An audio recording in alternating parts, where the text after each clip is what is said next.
ቃላት እስክስታ የሚወርዱለት ኮሜንታተሩ ድሩሪ የእግር ኳሱን ጠቢብ ለመጥራት አንደበቱ ላይ የመጡለትን ቅጽሎች ሁሉ ደረደረ።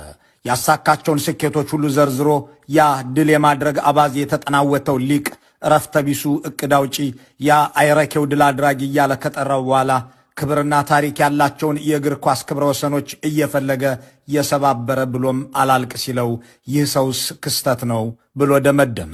ሰውየው በዘመናዊ እግር ኳስ ላይ ያመጣውን አብዮት ዘርዝረው መጨረስ ያቃታቸው ብዙ ናቸው። ዘ አርት ኦፍ ፉትቦል ወር ብሎ ያስነበበው መጽሐፍ ባይኖርም በእርግጥም እሱ የእግር ኳሱ ሰንዙ ነው። የእግር ኳሱ ኮማንደር አገር ትሁንልኝ በሚላት ካታላን ውስጥ ቲኪታካ እያለ የባርሴሎና ጄኔራል ሆኖ ሲከሰት የዮሐን ክራይፍን ቶታል ፉትቦል ላቅ ወዳለ ማማ እየሰቀለው ነበር። በዓለም ላይ ቢያንስ 3.5 ቢሊዮን ሕዝብ ይከታተለዋል የሚባልለትን ይህንን ስፖርት የበለጠ ቃልበሳቢና ዕውቀት መር ተወዳጅም እንደሆነ ያደረገው የእግር ኳስ አንጎል ካታላንን ሲያደምቅ፣ በባቫሪያን ላይ ሲነግስ፣ በላንክሻየር ዘውድን ሲደፋ፣ እግር ኳስ ጨዋታን የሚወዱ ሁሉ የሚያዝናናቸውን ነገር በዕውቀት እንዲከታተሉትም ሲያደርግ የኖረ ሰው ነው። የሰው ልጆች እግር ኳስን 22 ሰዎች የሚሻሟት ቅሪላ አድርገው እንዳይመለከቱ ያደረገው ጠቢብ በአካላዊ ብቃት ላይ ብቻ የተመሰረተ ሳይሆን በቦታ ቁጥጥር፣ በቴክኒክና በአእምሮ የበላይነት ላይ የተገነባ ስልታዊ የስነ ልቦና የውትድርናና የሳይንስ ቼዝ እንዲመስል አድርጎ በውብ ታሪክ ጽፎላቸዋል።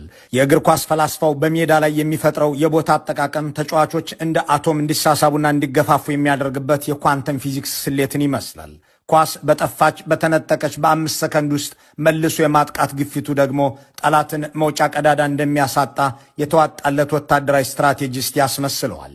ይህንን ሁሉ ሳይንሳዊ ሩጫ ደግሞ ተመልካችን በሚያስደምም የመዝናኛ ኦፔራ አጅቦ ያቀርበዋል።